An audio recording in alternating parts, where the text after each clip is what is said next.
I know they named the MVP for the whole league, but who do you guys see as maybe the most valuable player in this division? I'll go first. I think the most valuable player in this division is Pujols. Even though I'm saying he's the MVP, but without Pujols, you don't, then Ludwig's your guy. It's Pujols makes that entire lineup so much better. And I agree with that, but if we're going valuable, it might be Carpenter because they might be able to compete with the Cubs. Might, because at least they have two guys that can pitch against that Cub rotation in a 4-game series. And that's just a might. And I completely agree with Pujols, completely, but they don't have anybody after Carpenter and Wainwright. They really don't. That's based on whether or not he's going to stay healthy.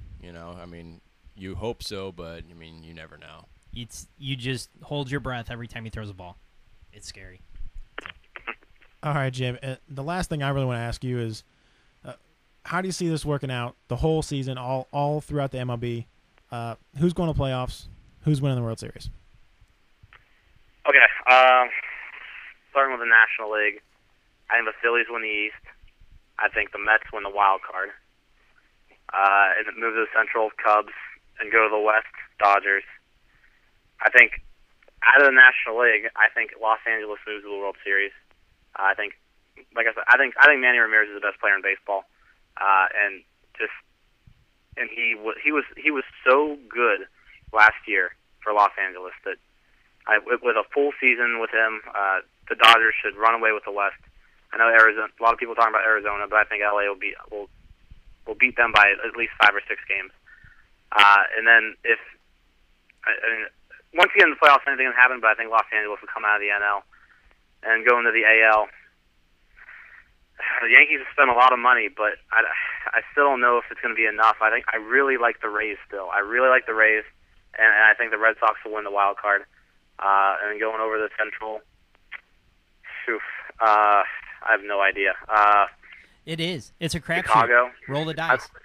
Chicago. That's what I'm going to say. Chicago in the AL Central, and then moving to the West, the Angels, obviously, and then I think either the Angels or the Red Sox will get out of the AL, and I think I'm going to say Dodgers World Series champions.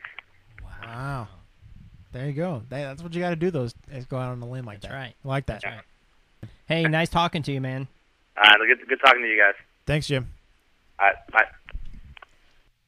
All right, so we touched a little bit on most of the teams here in the Central. We're going to have Michael Vanover, the Reds writer, calling in here momentarily from Louisville.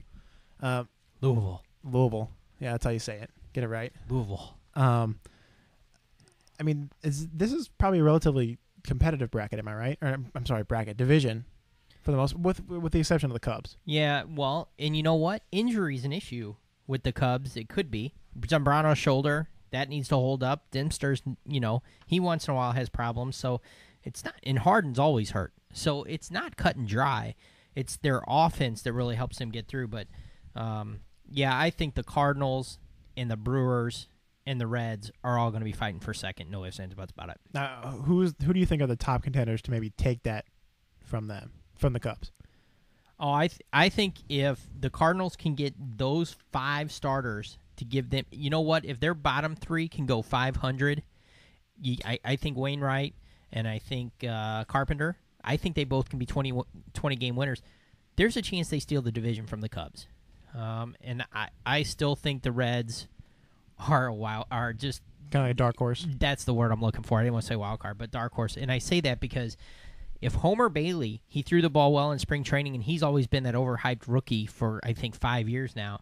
If they can get him to go with Cueto, Arroyo, Volquez, and Harang, I'll tell you what, they have something. The funny thing is that pitching staff, their number 5 starter for the Reds, he might be the best hitter in the division, and that's Micah Owings. Micah Owings, yeah. Well, I think there was a little bit of talk, actually, of if they didn't want to just play him as a hitter. Yeah, I mean, they at first base or something, yeah. He is going to be the first bat off the bench. How's that make you feel? Yeah. All right. We are now joined by Michael Vanover, Reds writer for the Big League Baseball blog. Mike, what's going on, man? Hey, not much. How you guys doing? Doing good. I'm joined here by Curtis and Lane. And we're just talking about the NL Central, and we want to get your take on the Reds here. Well, I mean, I think this year for the Reds, they're a very young team. I think a lot of people are picking them to be around fourth in the Central, but I think that they have the potential and the best rotation they've had in years this year, with Harang at the top, and then they're actually having a battle for the fifth place in the rotation for a change instead of trying to scrape together somebody to throw in there. So I think if the pitching can hold up and the young offensive bats can get going, it could be a good year. Now, we've kind of heard, and we were talking a little bit as the Reds are kind of a dark horse in this division. Do you agree with that?